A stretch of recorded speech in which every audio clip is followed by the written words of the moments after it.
Hey guys, it's your host Elex, and I just want to say thank you for tuning in to another episode of Mental Mixology.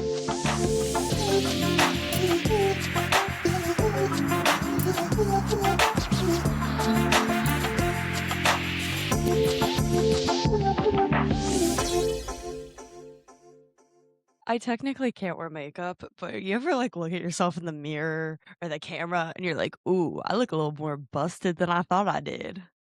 That was me just now, but who can blame me? It's busy season for work. Mental Health Awareness Month is in a few days. I am running on little sleep. I sit at my computer and I am glued to that baby for like 12 hours straight. I'm thriving. I have prayed for the position I am in right now for years and I am so blessed about it.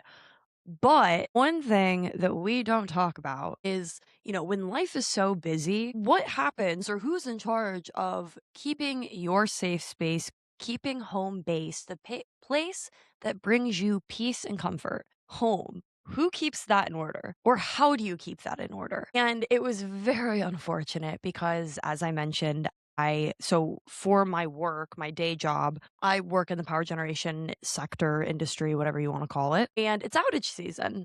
Well, outage season happens spring and fall. That traditionally is our busiest times of year. So, with that and planning all this stuff for mental mixology, like I said, I love it, but there is not enough hours in the day for me to get things done. And I believe it was a week, maybe 2 weeks ago, they're starting to merge. But I finally had a free Sunday. I didn't have to read at church. I didn't have events. I had no obligations for the entire day. And that was the first time that had happened in about a 5 week span. In here moving forward, I don't know when that's happening again. So that one Sunday, I was pumped. I'm like, you know what? We're going to rot. We're going to stay in our pajamas. We're not going to do anything. Well, Saturday night, I'm like, my house is disgusting. And I don't know about anybody else, but I cannot relax. I can't thoroughly rot if my house is dirty. I'm very type A. I want my house to be a certain way for me to be able to mentally just be able to relax and decompress. That might not be for everybody, okay? But I do know nobody likes a dirty house. You don't have ultimate peace, ultimate comfort in a dirty space. None of us do. So that leaves us into this weird in between of, okay, do I take my one free day to clean my house and then I can relax and chill?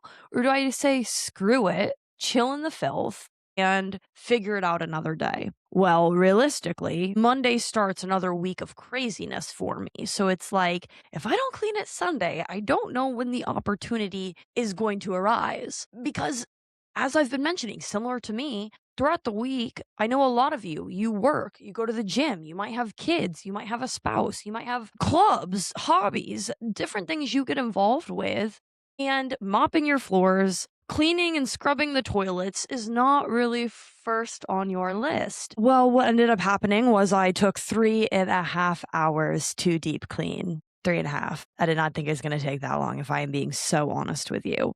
And I will say, I have made it a very big point that when I clean, I either have like a Disney live stream on blaring through a speaker so I can listen to that, or I have a great playlist bumping. You got to do something like that. It makes the time go by faster. That may have been why it took a little bit longer because I was singing and dancing while I was cleaning, but I prefer cleaning in that way a lot better than cleaning in silence. Cleaning in silence isn't fun. Or a podcast. Listen to mental mixology while you're cleaning your house. Doing something to occupy your mind or even talking on the phone. I had 2 weeks worth of clean laundry piled up. I don't know if anybody else will clean their laundry. And I try to cycle it at a time where I know I'll be able to put it away because I'm the queen of clean clothes sitting in a pile. They get wrinkled, and then I have a bunch of clean, wrinkly clothes. Yeah, then I'm ironing t-shirts, and people are like, "What are you doing?" Anyways, it was Mount Everest, bro, of clean clothes that I needed to go through. And this was last Sunday because I was supposed to do it the Sunday that I cleaned for 3.5 hours. But after I was done cleaning, I was like, I am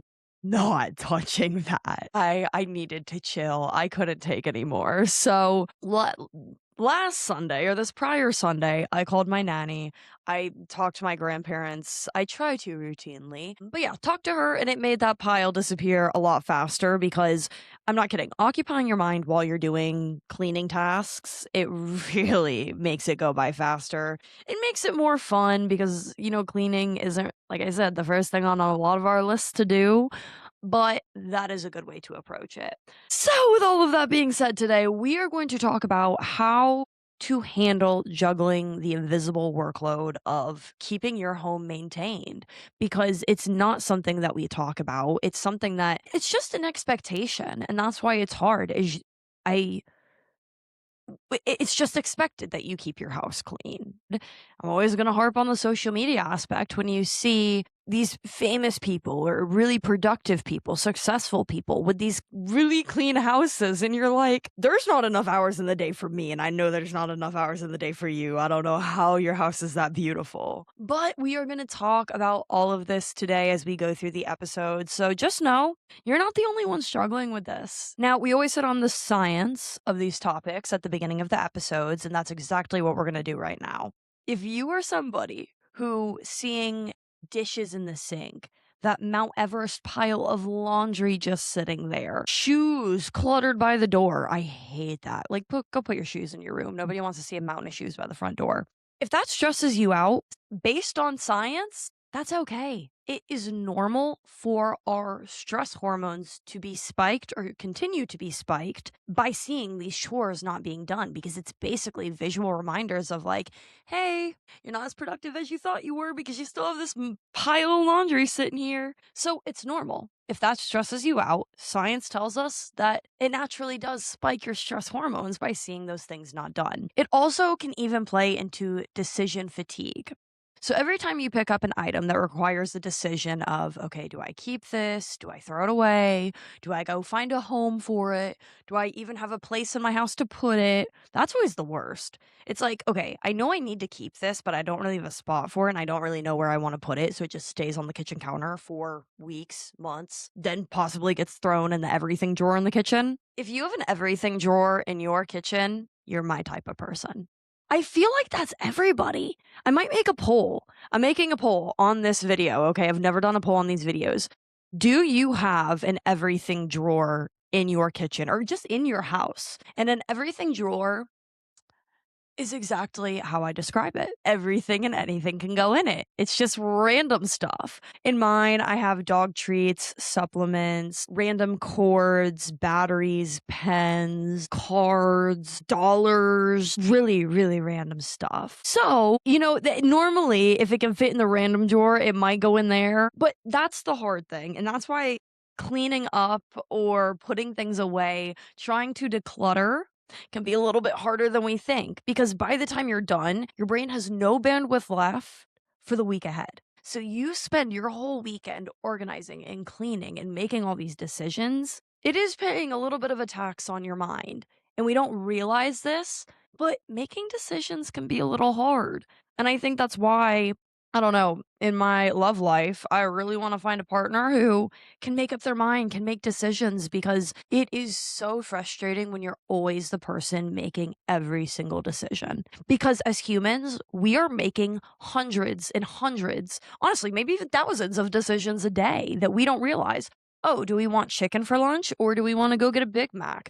Are we going to wake up on time? Are we going to sleep in? Are we going to brush our teeth? We don't even realize some of the decisions that we're making. So when you're having to go an extra mile of decluttering and trying to make decisions of what everything's doing, where everything's going, you don't realize it really is paying into your decision fatigue. And then we look at the open loop theory. So in psychology, unfinished tasks are open loops that drain your mental battery. Cleaning is trying to basically close 100 of those loops at once. So it does show and make it very apparent why cleaning, why we get this sense of fulfillment once it's all done, because we just see our to-do list diminishing more and more as we're cleaning up. And for me too, I think that's also why I love it because nothing is better than sitting in your clean house, knowing you've been super, super, what's the word I'm looking for? Productive, and you're just, you have nothing on the list. You're starting your week off with a clean house, everything together. It makes you feel better going into the week. And that's why it's really hard to compromise on this because Yes, it was really not a great time spending 3.5 hours cleaning 2 weeks ago. But when I was done, I was in my place of zen. Granted, I was worn out by cleaning as much as I did, but I felt good. And my home is really my safe space. I am a very big homebody, so it is extremely important to me to have a clean home space. Even like my bed. You will not touch my bed with outside clothes. You'll be lucky if I don't make you shower before you go in my bed, but my bed is my like little sanctuary. And I do it because I have a really hard time sleeping at night sometimes. And by only being in my bed when I'm sleeping, keeping it super clean, it really is. I get giddy when I go lay in my bed because I know it's so clean, it's so comfy. It's my little safe area and I'm obsessed with it. So I see why having that clean space, a lot of us can be like, it's worth it to me to take the whole Sunday and not take a break for myself so I can have that. But here at Mental Mixology, we talk about 1% better every day. If you can do something small to help you with this giant cleaning workload so that you can enjoy more of your Sunday, that is the goal here. Because you know what? There might be a time where you're delegating out a lot of these tasks. So when that Sunday clean comes along, you're not spending 3.5 hours on it. You might be spending an hour, hour and a half. Or maybe you'll get to a point where you can even pay for a cleaner, which I know the economy is trash right now, but as we're kind of hitting on the 1% improvements we can look at, that is going to be something we hit on. So, when we're talking about the 1% better, how can we take control of this invisible workload more so we aren't spending 3.5 hours cleaning on a Sunday? Well, the first thing I want to look at is the concept of minimum viable product. I had no idea what minimum viable product was before this episode. I discovered it because it's actually kind of like a business concept in a way. I don't anybody here or remember Zappos, the shoes? Well, to explain the minimum viable product theory or concept, Zappos did this because they wanted to test if people would buy their shoes online. So the founder went to a local shoe store, took photos of the shoes, and posted them on a website. If someone bought them, he would go back to the store, buy them at full price, and mail them. He had zero inventory, but he proved the concept worked. So, how do we relate that back to our invisible workload? Well, the idea is what is the bare minimum needed that you can do that will keep you feeling and staying sane? And I say that because, so with me cleaning my house for 3.5 hours, when I do that, that's normally me cleaning the toilets, scrubbing all the counters and surfaces, dusting, mopping, sweeping, cleaning the tubs and showers, cleaning the mirrors. Everything gets cleaned. Well, out of that list of everything I did, what are the top 5 things, or what are the top things in that cleaning list that I need to do? Non-negotiable that needs to get done so I can have that sense of peace. You know, when I talked about when I'm done cleaning, I get that sense of comfort and peace. What items on that list have to be done in order to obtain that? Because I guarantee you, not every single thing on that list has to be done. So look at it like that. But we're going to take it a step further. So if I know that Sunday is the day I'm going to deep clean, maybe to keep it from taking me as long as it did, I can stagger parts of it throughout the week. So then Sunday is kind of like the cherry on top. And this is how I want you guys to look at this. So, maybe I can work cleaning the toilets in on Tuesday night after the gym. And then I can work cleaning the showers Thursday night after the gym. So then Sunday, all I'm doing is wiping off surfaces, vacuuming, and mopping. And that takes 2 really big time consuming things out of my Sunday cleaning out of Sunday. So that makes me still getting my non negotiables, or what was it? Minimum viable product. Our minimum viable product is mopping the floors, sweeping, and cleaning off the counters and dusting. Those are our 4 things that have to be done, our 4 minimum viable products that have to be done for us to be able to get that piece. So if you coincide both of them, you're knocking out little things. Takes 10 minutes to clean the toilets, takes 10 minutes to clean the showers. And you know what? That's 20 minutes shaved off of your Sunday. And then you're just stuck doing, let's repeat it again, everybody, our minimum viable products, which are the things we need to do and must do for us to feel sane. Those are tips. Try to use them because once I of course, I do the research for all of this after I go through my big downfall, but I think that's what inspires a lot of these episodes is I'm going through things in life, and I'm like, "I can't be the only one that feels this way." So I wish I would have done research on this before I spent my whole afternoon cleaning, but you know what? You live and you learn. And if that would have happened, we may not have had this episode for you guys. So, basically, we tackled 2 things in one right there. But the next thing that will help with just 1% improvements to be able to take control of this invisible workload that we're all dealing with is making a to do list. Writing it out, typing it out. I don't care if it's on a phone, a tablet, or computer, or if it's on a piece of paper. Writing out your to do list and just slashing it off. One, I don't know what it is about it, but that just gives me a good feeling. When I am crossing things off my to do list, I'm like, I am that bitch. Sorry for the language, but that's how you feel. You feel productive, you feel empowered. It feels good seeing that you are getting things done. And when your mind is going in so many directions at once, I am a very forgetful person. And in this busy season of my life with work and mental mixology and cleaning and trying to renew my CPT, I mean, ladies and gentlemen, peak. We are at our peak, and I could not be more blessed. But you forget to do things. I hate I've been in a position where I forgot to do something. My tail tucked between my legs. It's not fun. Not every situation that you forget is that the result, but I hate forgetting things. I like staying on top of things. And I'm that person who when I go to sleep at night and I think I'm forgetting something, that's all I can think about is like, "Oh my gosh, I know I'm missing something."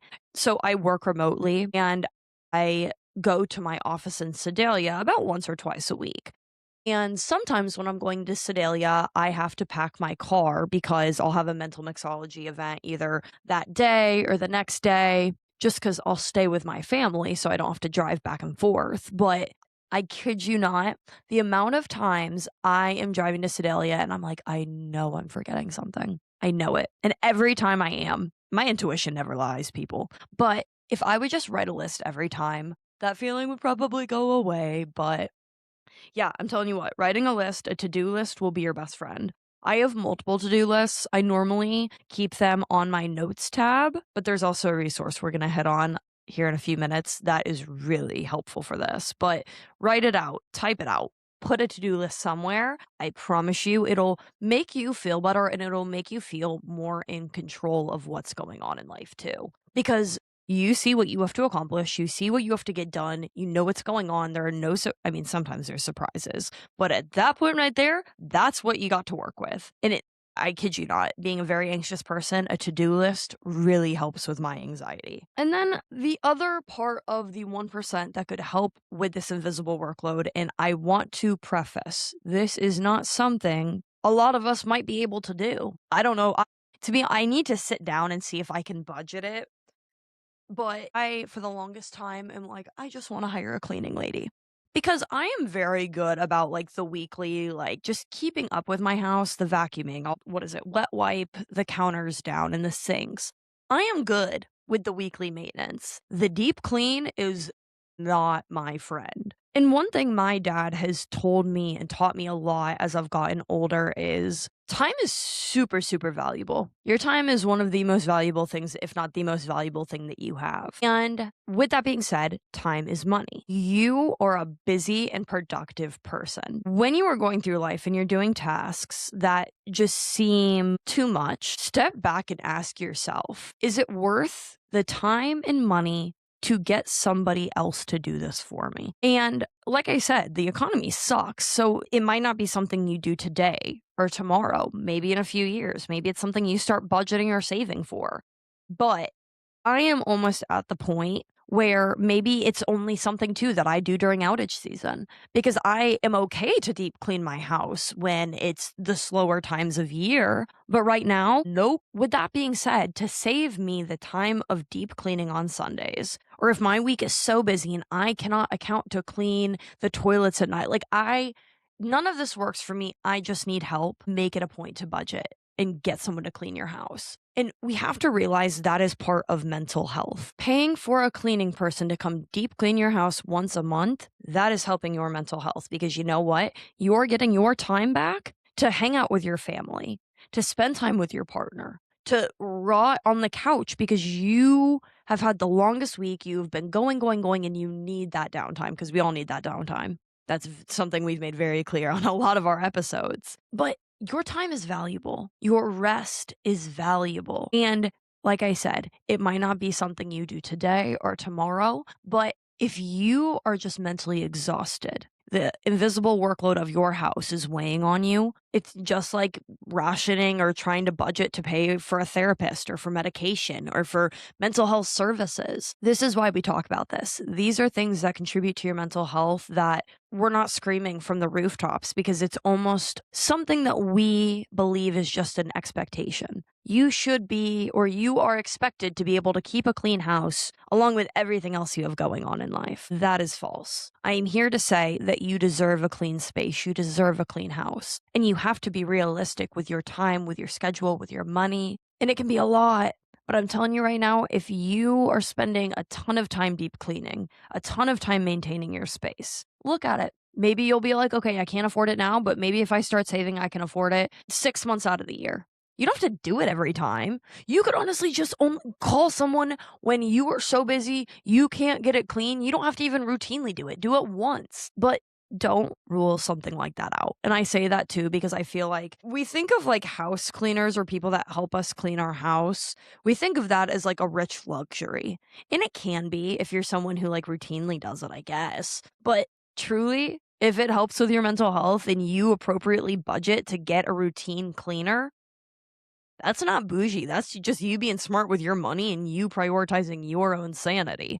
So, check it out, look at it. But those are some things you can do to be able to gain more control over this workload and to just inch towards gaining control over the situation 1% more every single day, every single week. So, as we're starting to wrap up, things that we need to keep in mind, okay? In reclaiming your rest, there is an 80/20 rule. 80% of your peace comes from 20% of your environment. And this is usually your bed or your workplace, because that's traditionally where we spend a majority of our time throughout the week. So keep your workplace clean. Like I talk about with my bed, keep that a safe, little, nice sanctuary. And I know not all of us probably do it.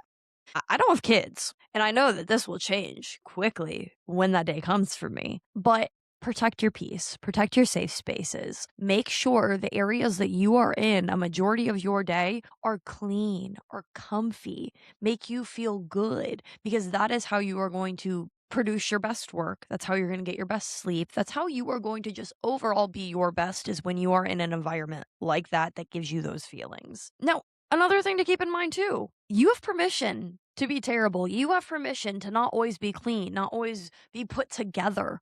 That's life. And that's where you have to have grace for yourself. Is I've realized in this season of my life, or at least in these next couple months when I'm very busy, my house is not going to be as clean as it normally is, and that's okay. I have to have some grace for myself in that regard because you know what?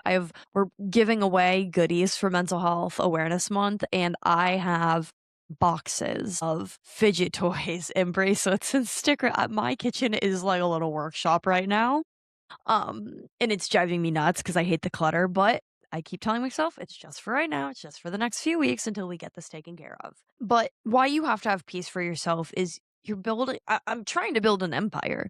Some of us are trying to build empires, families, our own lives, trying to discover ourselves. We're all in these different phases of life.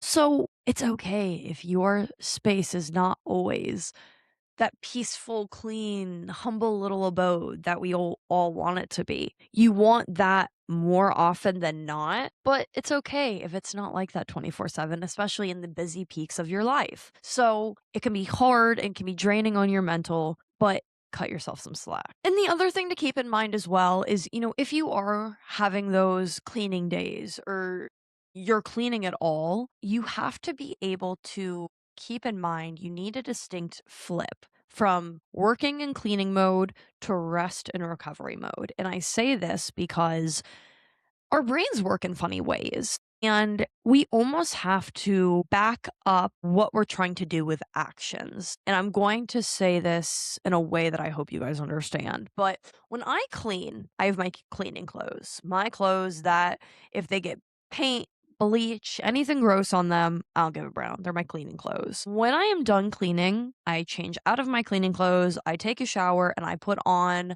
either sweats or my pajamas. And taking the shower, switching my clothes basically kind of shows my brain, like, hey, we're calming down. We're not in this heightened go, go, go, we're cleaning the house mode. We're in relaxation and recovery mode. And if you're staying in the same clothes, if you're literally just cleaning and then right after you clean, you go open a bag of chips and sit on the couch, your brain is not associating that with the rest and recovery. So it's really important to be able to find some way to just mentally shift or show your mind you're shifting from working and cleaning to rest and recovery. It seems silly because it's so simple, but I'm telling you, your mind works in crazy ways and associates very small things that you wouldn't realize with different functions of what your brain should be doing. So keep that in mind and make that very apparent when you are going from on and busy and going to rest and recovery. Now we are going to hit on our toolkit. What are some resources you guys can use to be able to help with the invisible workload? So we talked about a to-do list. I told you, keep this on paper,